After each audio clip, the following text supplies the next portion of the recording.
आज हम लोग दिल्ली सल्तनत में सुल्ताना रजिया के विषय पर चर्चा करेंगे। सुल्ताना रजिया की चर्चा करने से पहले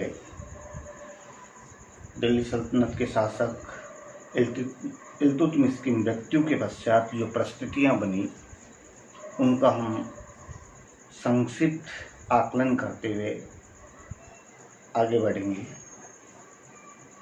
इल्तुतमिश की मृत्यु के पश्चात उसके द्वारा निर्मित गुट चालीसा दल जो था वो दिल्ली सल्तनत की सत्ता पर एक प्रकार से हावी रहा, या यूँ कहीं कि सुल्तान नामात्र के थे और चालीसा दल के सदस्य जो थे वो सत्ता पर हावी थे।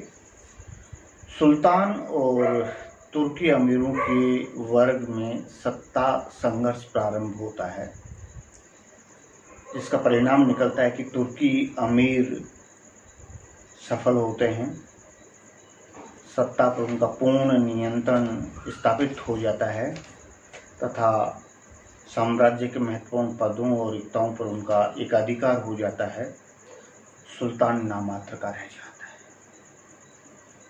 जैसे जैसे सुल्तान के पद की गरिमा गिरती गई, सुल्तान कमज़ोर होते गए, वैसे वैसे तुर्क अमीर दिल्ली सल्तनत में हावी होते चले गए।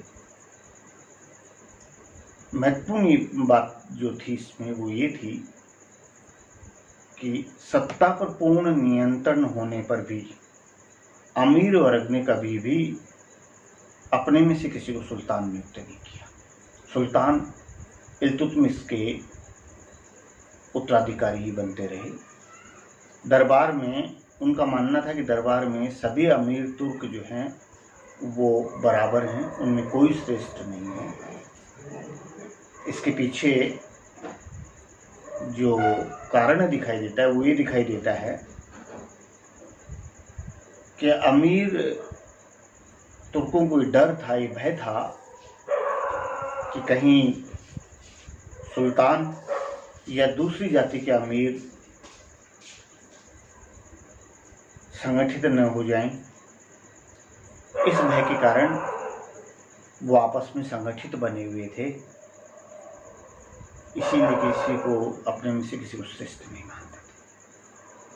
1246 में नासिरुद्दीन महमूद के गद्दी पर बैठने के बाद इन परिस्थितियों में परिवर्तन आया था, जबकि बलबन ने जो चालीसा गुलामों के दल का एक ही प्रमुख सदस्य था, अपने पद तथा सुल्तान के संबंधों का लाभ उठाकर अपनी स्थिति मजबूत करता दिखाई देता है।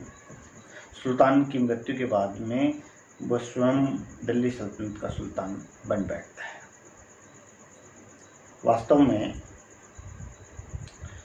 1236 से लेकर 1266 तक का काल दिल्ली सल्तनत के इतिहास को अगर देखें तो कुचक्रों, षड्यंत्रों, हत्याओं और विद्रोह का काल दिखाई देता है। सल्तनत डामाडोल स्थिति में आ जाती है, प्रशासनिक व्यवस्था निरंतर शिथिल होती चली जाती है। ऐसी स्थिति में 1236 में रुकनुद्दीन फिरोज शाह को इल्तुतमिश का उत्तराधिकारी घोषित किया गया और उसको सुल्तान बनाया गया, जबकि इल्तुतमिश द्वारा मनोनीत उत्तराधिकारी रजिया को गद्दी से दूर रखा गया, क्योंकि इल्तुतमिश ने अपने जीवन काल में ही अपनी पुत्री रजिया को अपना उत्तराधिकारी घोषित कर दिया था। लेकिन उसकी मृत्यु के पश्चात उसके अमीर सरदारों ने रुकनुद्दीन फिरोज शाह को गद्दी पर बैठाया। फिरोज शाह विलासिता प्रिय व्यक्ति था और एक अयोग्य शासक सिद्ध हुआ। आगे चलकर भोग विलास और आमोद प्रमोद में लिप्त होता चला गया। ऐसी स्थिति में सत्ता की बागडोर उसकी माता शाह तुर्कान के हाथ में चली गई। शाह तुर्कान दिल्ली सल्तनत के इतिहास में एक षड्यंत्रकारी व ईर्ष्यालु महिला के रूप में जानी जाती है। उसने सत्ता का दुरुपयोग किया। उसने इल्तुतमिश की अन्य बेगमों और उनके पुत्रों पर अनेक अत्याचार किए। कुछ को उसने मरवा डाला, लेकिन फिरोज शाह के भोगविलास के कारण दिल्ली सल्तनत का राजकोष धीरे धीरे खाली होता चला। दोनों के व्यवहार के कारण तुर्की अमीर वर्ग जो था वो उनके विरुद्ध हो गया। जगह जगह विद्रोह होने लगे, यहाँ तक कि मुल्तान, हांसी तथा बदायूं के विद्रोही गवर्नर फिरोज शाह के खिलाफ हो गए और इन क्षेत्रों के गवर्नरों ने सामूहिक रूप से दिल्ली की ओर कूच किया। मौका पाकर दिल्ली सल्तनत का वजीर निजामुद्दीन मुल्क जुनैदी भी इन विद्रोहियों के साथ मिल गया। सुल्तान को जब इस बात की सूचना मिली तो वो सामना करने के लिए आगे बढ़ा। इन परिस्थितियों का फायदा उठाया रजिया ने। जैसे ही सुल्तान दिल्ली के बाहर निकला तो रजिया सुल्ताना ने लाल कपड़े पहनकर शुक्रवार के दिन जब जुम्मा की नमाज के लिए लोग एकत्रित हो रहे थे तो उनके बीच में उपस्थित हुई और शाह तुर्कान के कुचक्रों के विरुद्ध जनता से सहायता की प्रार्थना की और उसने जनता को याद दिलाया कि इल्तुतमिश ने मुझे अपना उत्तराधिकारी घोषित किया था। जनता रजिया के साथ हो गई और जनता ने एकत्रित होकर शाही महल की ओर कूच किया। शाह तुर्कान को बंदी बना लिया गया। रजिया का 1236 में राज्यारोहण हुआ। रुकनुद्दीन फिरोज शाह को बंदी बना लिया गया, बाद में उसकी हत्या कर दी गई। लगभग रुकनुद्दीन फिरोज शाह ने 7 माह तक राज्य किया और उसके बाद में दिल्ली सल्तनत में पहली बार एक महिला के रूप में रजिया का सिंहासनारोहण हुआ। रजिया अमीरों के समर्थन से गद्दी पर बैठी, लेकिन वो अमीर केवल जो दिल्ली में उपस्थित थे उनके समर्थन से। प्रांतों के राज्यपालों की सहमति नहीं ली गई, उनको विश्वास में नहीं लिया गया। तो सिंहासनारोहण के समय से वो लोग रजिया के विरोधी हो गए, उसके खिलाफ खड़े हो गए और रजिया को गद्दी से हटाने के लिए षड्यंत्र रचे गए। दिल्ली को घेरा गया। वजीर निजामुद्दीन जुनैदी भी विद्रोहियों के साथ मिल गया। रजिया ने कूटनीति से काम लिया, धैर्य के साथ में।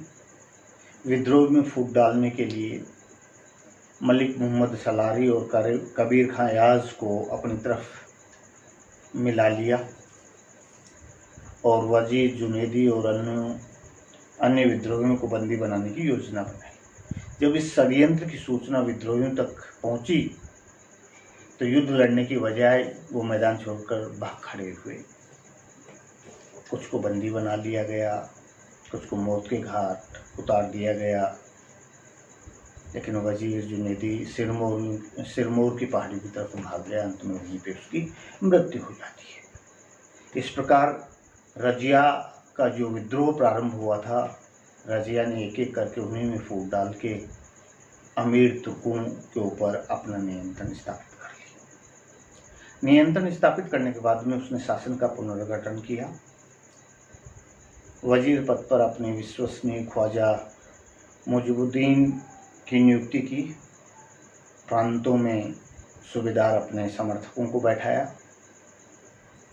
उसने राजनीतिक सूझबूझ से काम लिया और धीरे धीरे अपने आप को सुदृढ़ कर लिया, मजबूत कर लिया। उसने अमीर तुर्कों के वर्चस्व को तोड़ने के लिए गैर तुर्कों की नियुक्ति करना प्रारंभ किया। ये अमीर तुर्कों को स्वीकार नहीं था। मलिक सैफुद्दीन को सेनापति बनाया, मलिक जमालुद्दीन याकूत को अमीर याकूर के पद पर नियुक्त किया। इन नियुक्तियों से अमीरों में खलबली मच गई। उनको लगने लगा कि धीरे धीरे तुम्हें सत्ता से बेखदल कर दिया जाएगा, इसलिए वो सभी अमीर अपने आप को बचाने के लिए एकजुट होने लगे। हम रजिया सुल्तान के शासनकाल की महत्वपूर्ण घटनाओं की अगर बात करें तो रजिया सुल्तान के समय 1237 में करमत और मुजाहिदों का विद्रोह हुआ, जो गुजरात, सिंध, दिल्ली के आसपास का क्षेत्र और गंगा यमुना के दो आग क्षेत्र में फैले हुए थे। और इस विद्रोह को रजिया के द्वारा विफल कर दिया गया। ऐसे ही दूसरी घटना घटी रणथंभोर का पतन। चौहानों के खिलाफ दिल्ली सल्तनत की शाही सेना गई, लेकिन रजिया को ये फैसला करना पड़ा कि अगर हम नहीं जीत रहे हैं तो वापस आ जाओ। इस बात को लेकर अमीर तुर्क सरदार रजिया के खिलाफ हो गए। शाही सेना को वापस लौटना पड़ा और रणथंभोर पर चौहानों का कब्जा हो गया। ऐसी एक घटना ग्वालियर के दुर्ग की थी। ग्वालियर के दुर्ग पर जियाउद्दीन अली का शासन था, वो सूबेदार था वहाँ पर, जो पूर्व वजीर जुनैदी का रिश्तेदार था।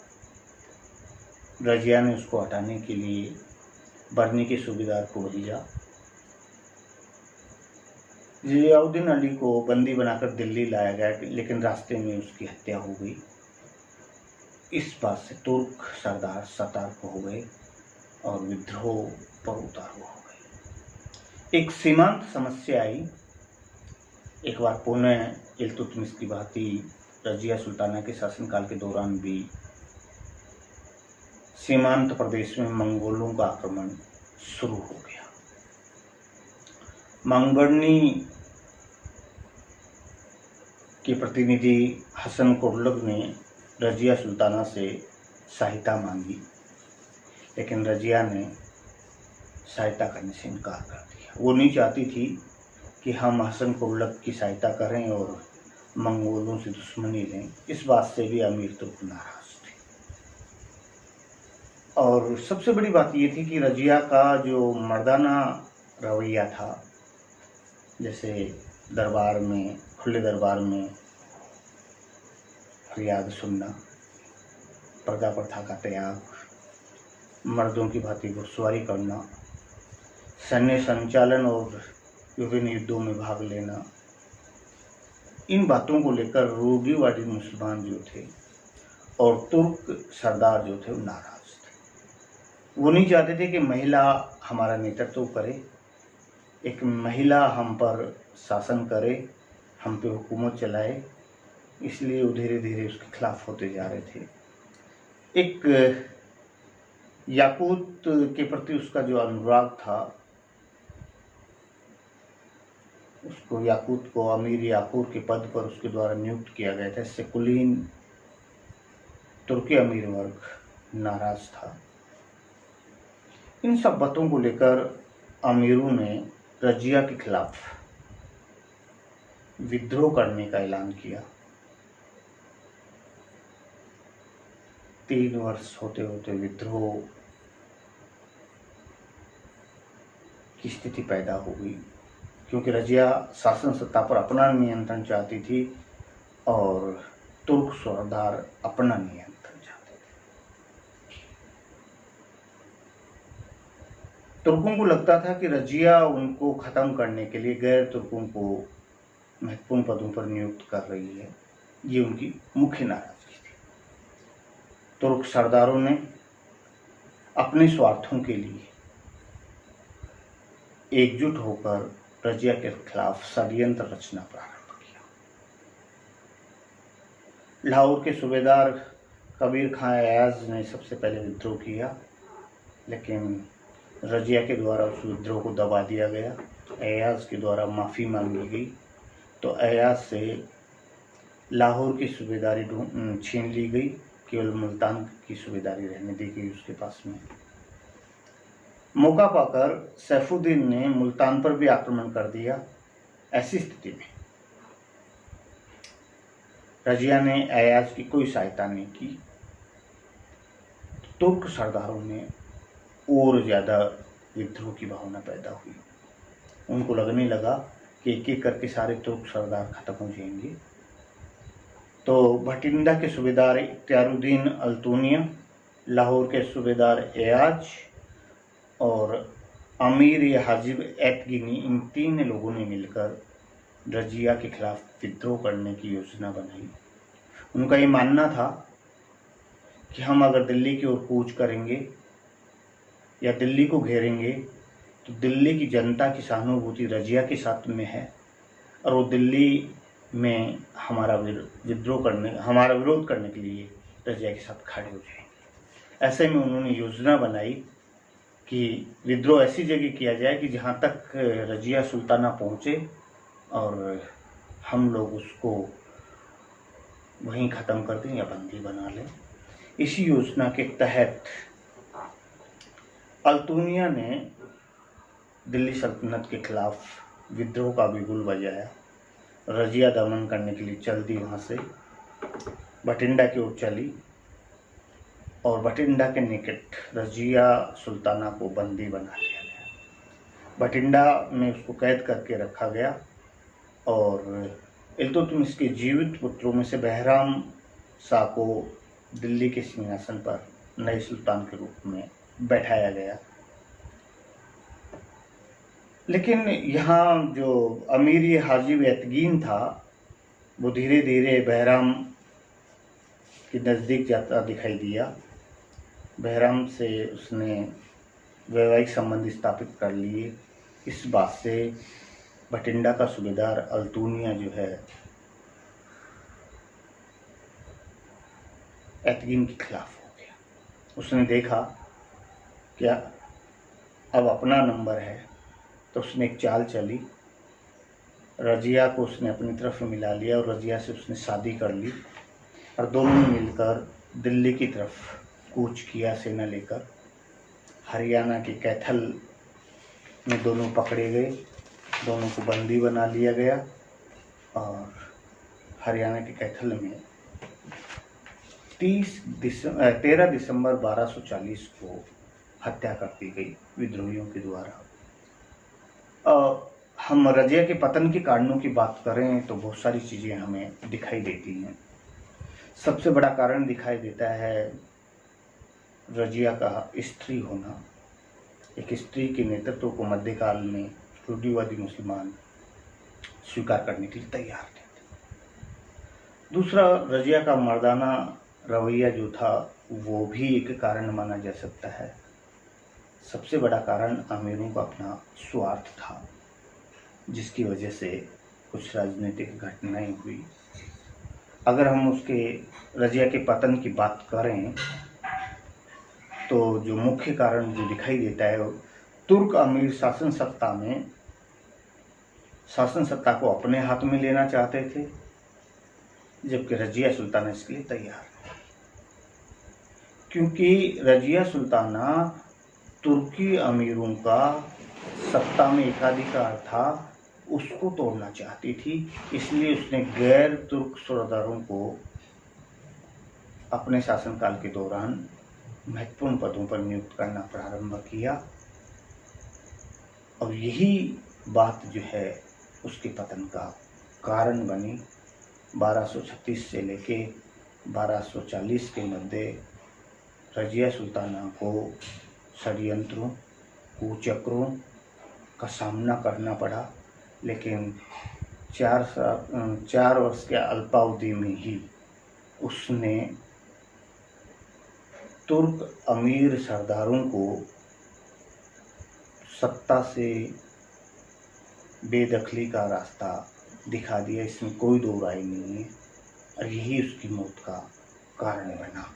धन्यवाद।